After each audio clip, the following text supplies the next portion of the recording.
All right, what's up, Mr. Pfeiffer? This is my book report on Can't Hurt Me by David Goggins. This is a book I chose. Very happy I chose it. It's a great book.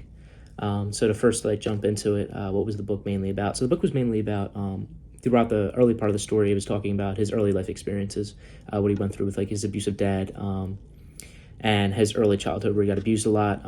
His mom was also getting abused as well.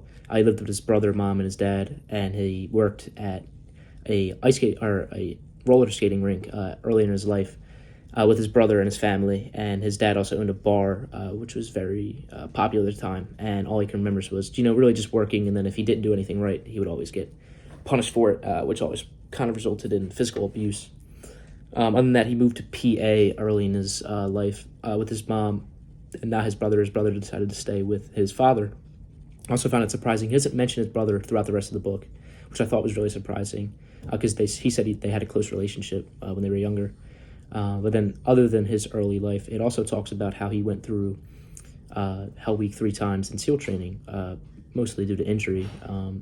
And his vivid description of when he went through was very, I don't want to make it sound like cool, but it's very interesting, and it made you want to just keep reading. That goes then goes on to talk about the challenges he faced when he became a marathon runner, more specifically an ultra marathon runner. He ran, I think it was 7 or 8 ultra marathons. The biggest one being Badwater, where it was through 135 miles, I believe, through Arizona in the heat, and it was just horrible, 123-degree heat index. And he talks about what he would think about while he was on the course, so I thought it was very cool. And he vividly remembers everything, which is also another thing. His descriptions are so accurate that it makes you feel like you're actually running the race as well. He also talks about his failures. That's something he's really big on. He always is talking about his failures, how he learned from them, which is something that you wouldn't really expect from, an author talking about their life experience, and he's really big on that and learning from your mistakes. He talks about how he wasn't prepared for one of the races and how he got advice from a woman when he was at Hawaii who told him to start using salt tablets for, nutrition and, stop cramping. Which is something he really was big on. It also talks about his challenges trying to complete the 4,021 pull-ups to beat the world record in 24 hours. He actually failed twice, and he knew he was going to try it again, except he was hit by a heart condition where he actually found out that he had a hole in his heart, which is pretty sad. But it's also shocking that he was able to do everything he was able to accomplish on basically 50% capacity with his heart, which I thought was very motivating. So he talks about his failures with the pull-up challenge and how he tried to raise money for an organization which helped out SEALs. He was very thankful for his time in SEAL training, which was called BUDS. He specifically talks about his SGBs and his BUDS training officers, and his biggest thing during that time was taking souls, which I thought was very cool and also a little bit funny that he wants to take somebody's soul.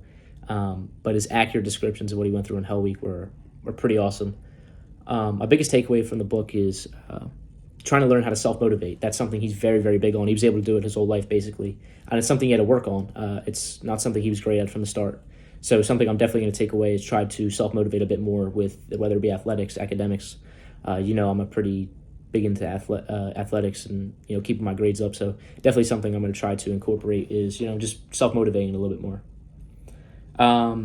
And that kind of goes on with the next question, how do you plan on incorporating your life? Trying to do it through baseball, basketball, my academics, just trying to be more committed and self-motivate to get my work done. Did I like the book? Absolutely love the book. I would probably read it again. I found myself reading 200 pages at a time, and it was pretty awesome. I was happy that I was able to do that. I was happy I enjoyed it that much because it made it so much easier to read.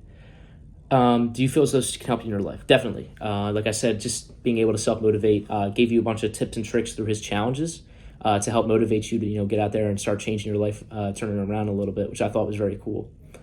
And then any thoughts or opinions you'd like to share? One more thing was how authentic he was when he was telling his story. He cursed a little bit, and just how authentic it seemed that he is who he is, and that didn't matter to anybody else. Just something I'm going to try to also incorporate, just, being myself. But other than that, definitely love the book. Definitely going to read it again, and I'm pretty happy that I picked this book for our book report. All right, that's it. Thank you.